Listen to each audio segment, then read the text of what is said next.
eu formo parte da AXA de competición en Portugal desde o ano 2013, colaboro con eles en moitísimos eventos. Ora, a vida a min traime de novo para Compostela, e eu teño ese vacío do que estaba traballando, non? Póñome en contacto con algunhas persoas que teñen esa inquedanza, que gostaban do Seca Afonso, e vexo que teño unha boa acollida, non? E digo, bueno, pois aquí podemos facer un núcleo do Seca e seguir, digamos, con esa política cultural de apoio ao Seca, pero xa dende a Galiza.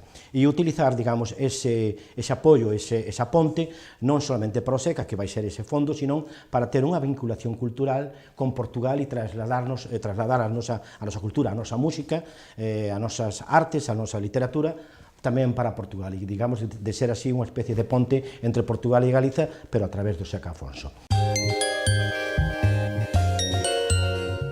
Aí distes un punto forte, Gándola María Morena, e que é descoñecido para portugueses e para galegos e galegas. É dicir, estrenouse en Santiago no ano 1972, no Burgo das Nacións, cando este home non coñecía ninguén, cando este home viña cunha guitarra e cantaba, e que a Galiza para ele era desconocida. Máis adiante xa el fala de que a Galiza non fica no Miño e que ninguén donde mellor me entenden é na Galiza. Gándola Vida Morena, que 2 anos despois iba a ser a canción de reivindicativa do 25 de abril, foi estrenada e presentada na cidade de Compostela no ano 1972. Digamos, é a grande pegada do Seca, que decir, aquí nacín e eu síntome tan galego como o que máis, non? E depois foi un home que a nivel musical todos os, digamos, músicos galegos e sobre todo desa época superon a aproveitar, non? Pero que a nosa vida é política as 24 horas do día. Igual queremos evitar esa palabra, pero a cultura, que non debería ter nacionalidade, é política. E os gobernantes fan política, e quen goberna moitas veces a cultura son os políticos. Agora, non nos podemos dicir que iso non é verdade, iso é certo. É dicir, nós mesmos, para facer cultura, e se necesitásemos axuda de algo, sería aquel político que nos dixera sí ou non. É dicir, eu non podo tirar como se chama, a cultura política, é política. Pero non cabe dúbida que o Seca Afonso tamén está marcado dentro dunha política.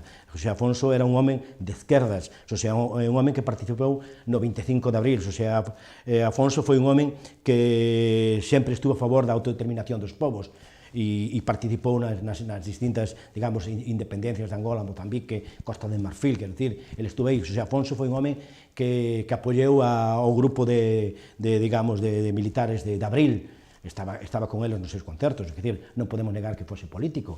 Ora, hai formas de facer política, el fixo esa política sin estar en contra de ninguén, a favor desto. As casas museos tamén collen, como se digo os portugueses, moito bicho, moita polilla, non?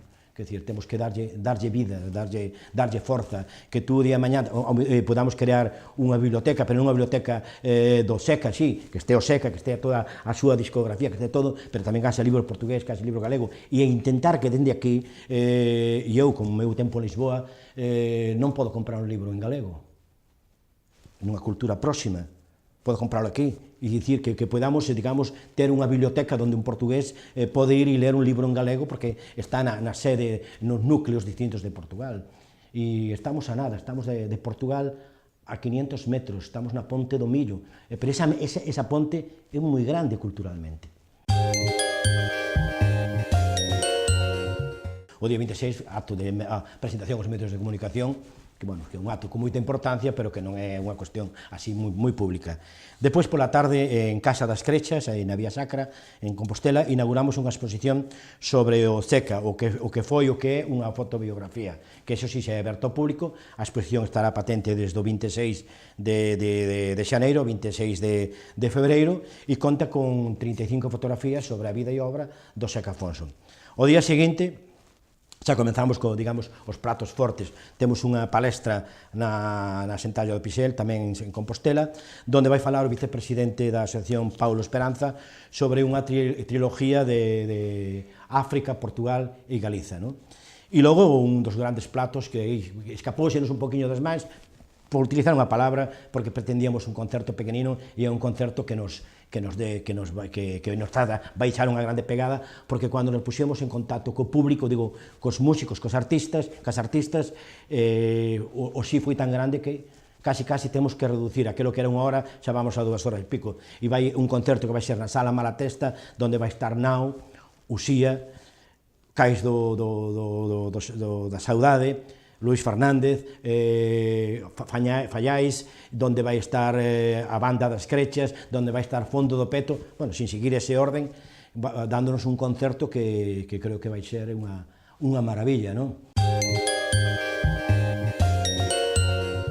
Xa que, home, eu diría que a min Grándola emocioname, faime gritar, pero non é a miña canción preferida, non? Quero dicir, eu teño outras cancións moitísimo máis, non podría fazer aquí unha lista, xa que é unha discografía inmensa, como dirían os portugueses, montes de música reunidas nunha sola voz, e Grándola é aquel porque foi, digamos, ese tema da revolución, e está ligado a eso, pero hai outros temas que son tanto máis importantes, non?